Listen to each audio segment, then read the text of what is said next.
Raiding the office supplies boys. Oh, good morning, by the way, lol. Look, right, I know what you're all thinking. Did you just drive all the way up the motorway, 6 miles, one junction, just to come to this ASDA tonight when you were here yesterday? And when you have a Morrison's just up the road from you that you can longboard to, just because the PG tips here are £2 off. Yep, you're right. Surely it would be cheaper to not drive and to just walk up the road to Morrison's and pay £2 more for your tea bags, right? Right? Actually, I used roughly 0.455 litres worth of petrol getting here.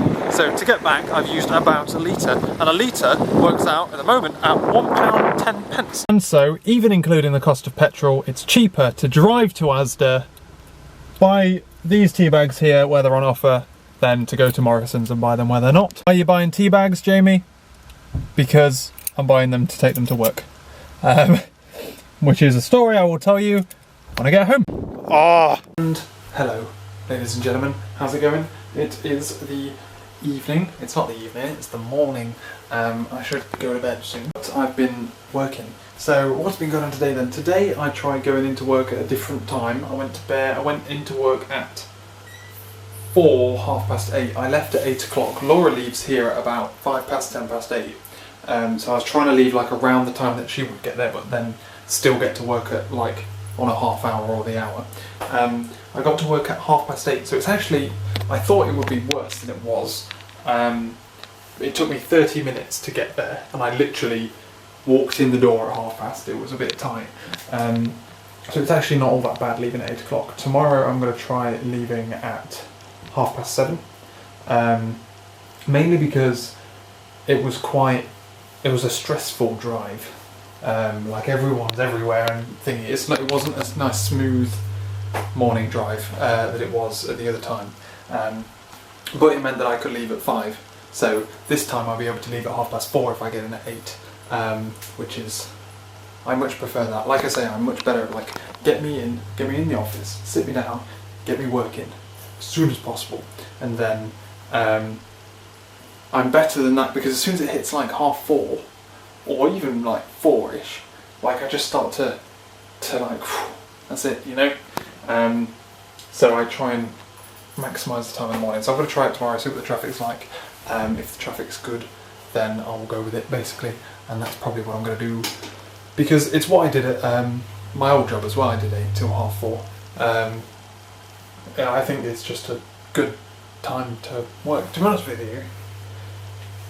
Yeah, I just think it's good, because then you get more time before dinner and more time after dinner, etc.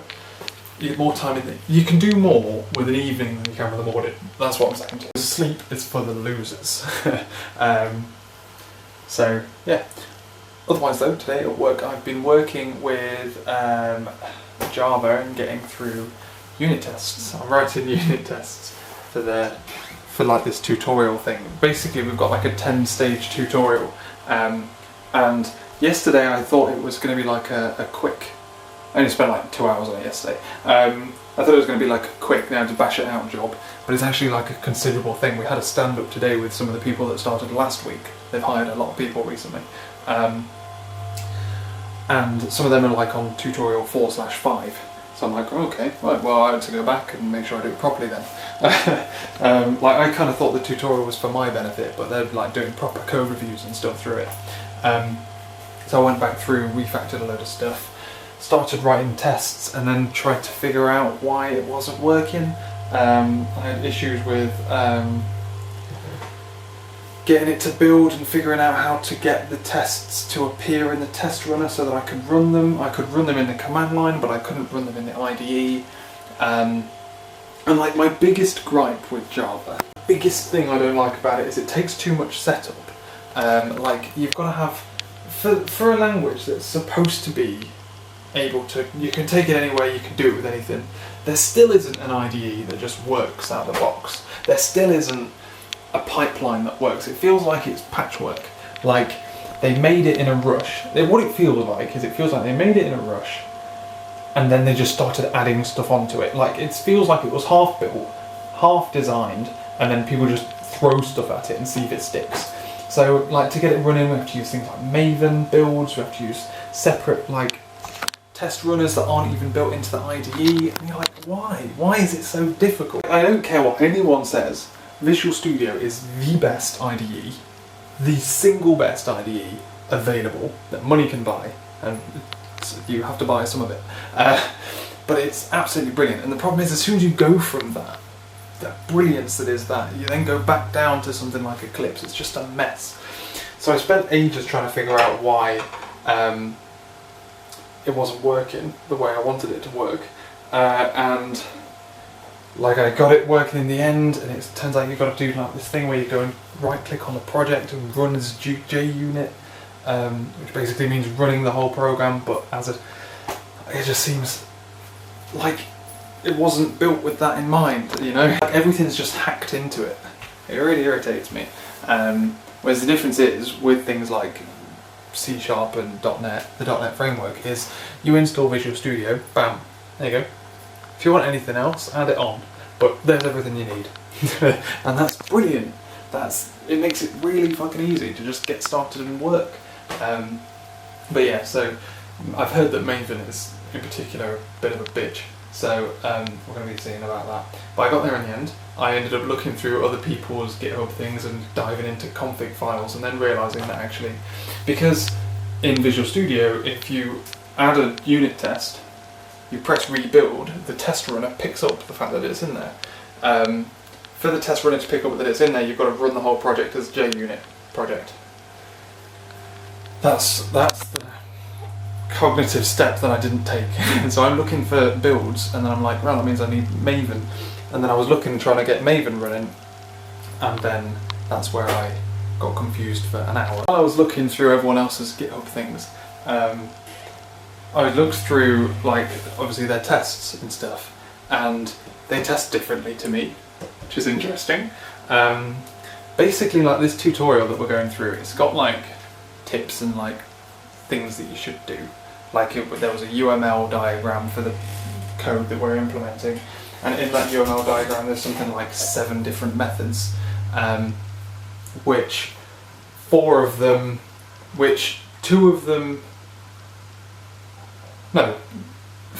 I kept, and then the other 3 I wrapped into one search method, and then boom. And so I changed the implementation of the UML, because I changed all the private methods to my own, basically. And in the unit tests, well, in the UML, those methods are protected so that the tests can call them. In mine, they're private, and you only test by the public interface. And it said in the thing that, like, to get 100% code coverage, you may need to test the methods directly. And I'm like, you don't do that. You don't do that kind of stuff. And I was looking through everyone else's tests, and they don't follow AAA, which I thought was a standard, which is arrange, act, assert. And you arrange the test environment, make an action, and then you assert the result. You assert something happened. But they seem to just like set everything up in the initial bit, and then just have like 20 things where they just do an assert line which has the action in it. And I'm like, this isn't very nice. So in the scenarios where they have like 20 tests, I have 3 tests, just compressed into one, and it does everything. And I got 100% code coverage, and I know for a fact, because of my background, that it's a perfect unit test. Like, you can change the implementation, but if you change it so that it works differently, the tests will fail. Which means it's nice and flexible and not brittle, which is good. I don't necessarily know if theirs would work like that. It depends on the implementation they took. But anyway, so I saw that, highlighted it, and I was like, oh shit. But then we got an email around about code reviews that someone else is doing for the other people, and within it are things like, oh, in the tests, try and do things like this, and I'm like, me and you are going to get on, bro. Anyway, that was that. We then had lunch. I didn't know what to do for lunch today. It's quite weird because everyone seems to sit. We're not really a small team. We're on like a desk. How many people are on a desk? 8, and then there's another 8 behind me. But it seems to be like one big team. And then all the new people seem to be behind me, and I seem to be on with the like older people. Not even that old, but the people who've been there for the longest, you know. And people are off in meetings and stuff, so it's very difficult to tell when everyone else goes for lunch. And it got to lunchtime, I'm like, there's nowhere to walk and eat outside. I'm just going to sit at my desk and do it instead. And then while I was having my lunch, I went through the fucking 2,000 emails I've had. So I've set up a load of rules to put it into archive folders, and then I'm going to be like, hey, can I delete these? Or can I just have a blanket delete rule instead of, or will every now and again it be important? Because they're just like automatic status reports and stuff. I don't need all of that. Bam. So I was doing that. After I was carrying on with the testing stuff, got it all sorted, and now I'm working on trying to get Maven to automatically run the tests on a local Maven server. I was doing that towards the end. I also emailed around to ask for desk monitor risers. You know how in my office I've got a table that my monitors stand on to lift them up, so I don't have to look down on them. I asked for some of them and a new mouse mat because I think it's out of habit, but I've got a mouse mat where you can rest your wrist on it, and I find it so uncomfortable not having that now. So I asked for those two things and a pedestal. So I've now got drawers to put things in, which is good. So I didn't have that previously. So now I can like leave all my notes and stuff there, and I can start leaving things like a box of tissues and things like that, which is good. The problem is though that the desk monitors are like, the risers are like the size of a... What are they the size of? They're like this. They're like a significant size, like they're square for one, and then they're like... So they take up so much of your desk because they come forward. They're clearly designed for like old TVs, like, you know, the CRT monitors. So that's irritating. So now like my keyboard's a little bit closer to me than I otherwise would have wanted it to be. So I'm going to see about that. I mean, if it's a problem, I might ask if I can just bring in one of the ones that I've got from IKEA, because they're great. Yeah, there's that. Otherwise, tea. Let's talk about tea. At work, this bemuses me. At work, every job I've had, apart from supermarket, like, there's just tea. Like, tea's available. You can just get tea bags and sugar. They just, like, the company buys huge things in bulk, and then there's just tea. You know, you can have tea, there's sugar, milk gets delivered, all that kind of stuff.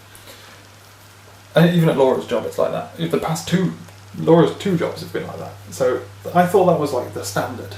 But here it's different. They've got vending machines, so you can get like a tea from the vending machine for free.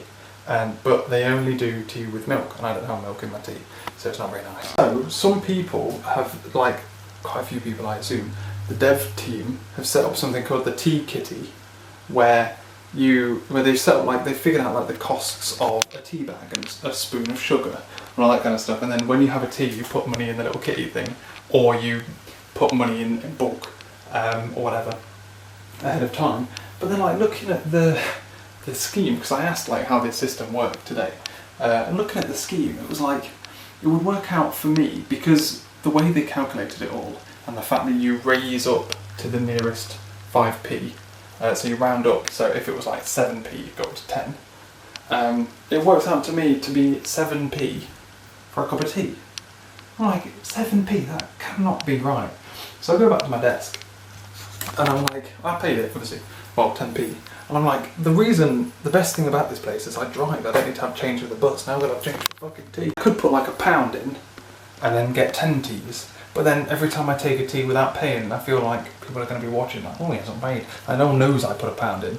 So there's no like ticking off scheme or whatever. It seems like a really strange way to do it. Like, I'd imagine you'd normally just go, anyone who wants to be in on this, put £2 in every month or something. Then that would be enough to buy everything, I'd imagine. And if not, like £5. £5 for a call, you know? There's that. And I went back to my office, my desk, and I'm like, that's really like annoying. I don't want to carry what I don't want to do is I don't want to pay like in advance if no one else does, because then people will look and be like, oh, what's he doing? And I don't want to carry a fuckload of 10p's, and I think 10p for a cup of tea is expensive. So I investigated the cost of running tea myself, and if I bought that box of tea bags that I bought this afternoon, and I bought 1,000 sachets of sugar, which for me is enough for 500 cups of tea, my teas will cost 3p each. And those teas will probably last me a year. So I've spent, well no, it won't last me a year because I need to rebuy tea bags at some point. My tea bags will run out before my tea will. In fact, twice as often, so £8. It's going to cost me in a year, roughly, it's going to cost me about £12. That's pretty fucking good going. That's £1 a month, and because I don't have milk, I don't have to worry about milk. So I'm going to take my own tea bags. I've got a little pot of sugar, and me and Laura needs to get something from Amazon as well. We're going to do an Amazon order, and I'm going to buy a fuck off box of sugar sachets. So yeah, that's how I'm going to roll. I'm going to be the thingy one. So hey guys, wanna all go for a tea? Should we go get a tea break? Sweet. One sec. Sugar. Let's go. Once though, I was late leaving work because of some. Jesus Christ, how long have I been talking for? Late leaving work because I was renovating my desk, building all this stuff, putting my monitor things up and stuff. So I left at about 5:10. Got back. It took me about half an hour again. It felt slow. Again, like today, driving felt slow. Like a lot of crawling, but then I don't know. It's really weird. I don't know how I managed to do it in half an hour. It felt like much longer. Got back, had dinner. We had a sausage stir fry, and then I went out to Sainsbury's, ASDA, and then we came back, and then we was talking to Laura about she was going for a run today, but she really didn't feel like motivated for it, and the reason is because she's felt like she doesn't really do anything except running. So she feels like she just kind of comes home and then like kills time and then goes back to work and then goes running and then kills time. I get that like that sometimes. You know when you're like just completely demotivated to do anything and then you're just like, I don't want to do anything anymore. I just don't know what I want to do. I don't want to sit here and do nothing, but I don't know what I want to do. Instead of going for a run, we went for a walk around the block. And I took the longboard because I was going to try and push Laura into running, but she didn't in the end, and I let her have a go. I don't think I got a clip of her longboarding. She's getting there. I'm slowly getting her to try it. She's getting pretty good. She's wobblier than I was on my first day, but she's getting there. So yeah, we was walking around, and then I was like, well, like essentially, what people do is they get a hobby. They either go for a class, like a gym class or something, or pottery class, or they pick up a new skill. Like when we go back to Nottingham, I'm going to pick up my keyboard because Laura wants to learn how to play the piano, and I do as well, to be fair. And we were going to buy like a full-size electric piano because I've always wanted one. I want the excuse to buy one, and we can afford it, so why not? But then we were like, we'll get the keyboard just to see how it goes, because the keyboard's good to start with. You don't need a full size. The reason I stopped was because half of the songs I wanted to play were wider than the keyboard was, so I'd have to keep changing the settings mid-song. So I was going to buy a bigger one to get around that fact. Either way, so I said, like, why don't we kill two birds with one stone? I have a lot of things I want to do that I don't think I've got time to do. You don't have anything to do and too much time to do it in, so why don't you, like, starting tomorrow or whatever, learn HTML and CSS and how to build websites. Go through the tutorials online and then build me a website. Like I explained that like HTML, it's not proper programming, it's genuinely not as hard as people make out it is. It's really easy, it's not like core stuff that I do. It's literally like layering things on a page and designing things, and I think you'll be good at it. I hate it personally, and I think you'll be good at the thing, at what it is, because we're different in quite a few ways. So things that I hate, Laura normally like kind of likes it. See, that's not the way for everything, but like the way my mind works, her mind works in a different way. Like I love science. I loved science at university, at A level. Laura hated it at GCSE. Hated it. She really likes English and like that kind of stuff. I hate it. I like maths, music, science, bam, programming. Laura's more of the like creative side but less mathsy side. She always was very good at maths. I am talking way too much. So what I'm going to do, like over the next couple of weeks or whatever, she's going to work through the tutorials. I've set up the surface so that she can like do it easily and stuff. It's basically like you can learn like HTML and CSS. You can learn completely on your own, but you've got the advantage of having me that I can like set things up for you. So if you want a server, I can set you up with a Raspberry Pi, no problem. And like I can set you up with like databases, all this kind of stuff. Anything you want to learn, I can facilitate. And while I can support some of the learning, some of the stuff I don't know. Like I don't know much JavaScript. I don't know much Bootstrap and things like that. I just don't know it. I try and avoid it as much as possible. I actually read a blog post the other day about how things like JavaScript are ruining the internet because websites are becoming completely dependent on JavaScript, and people with slow computers and slow internet are suffering. So if you turn off JavaScript and go to things like Trello or Facebook, like it's literally just empty and it just says this site does not work without JavaScript, which is madness. So I always build my websites to be literally HTML, CSS, works anywhere out the box, fine. Means you don't have to fuck around with, in theory, you don't have to fuck around with multi-browser support and all that kind of stuff. So, because I haven't explored using JavaScript, B, because I like the idea of that simplicity. I've always avoided that kind of stuff.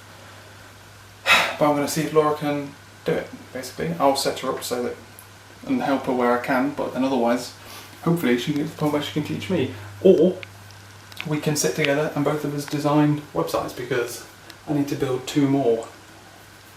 And mine isn't even built. Well, mine's been built and it's working. What I need to do is build the thing that populates it. But yeah, when they came back, watch TV. I've just been doing productivity hour. I've just bought contents insurance, which we should have done a long time ago, and been setting up computers and stuff. The Surface has been a bit problematic, so I've been rebooting it and making it all fixed and better. So that's now ready for Laura. Otherwise, it's like midnight. I've been talking to you for about half an hour. I apologise. Just try and talk to you more during the day, but it's hard, obviously. Yeah. If I get to work early tomorrow, I will talk to you in the car, and then like maybe try and talk to you at lunch. Try and steal myself away. But yeah, we'll see. Because I can't keep talking to you for so long now. But if I get back at 5 o'clock, then I've got an hour on my own to talk to you, so that's good. I don't have to talk to you after midnight. Cool. Bedtime. Hopefully I just go straight to sleep and I wake up tomorrow at 6:15, which is only half an hour earlier than I normally do, and I get to leave half an hour earlier. Tomorrow should be a good day. Should be learning about Maven and how Mockito works, which is basically in substitute /mock/rhino mocks, but for Java. So, and then hopefully I can just jump a couple, like race through a couple of good ones, because this is the stuff I'm good at. So, cool. I'm gonna go to bed. Catch you later.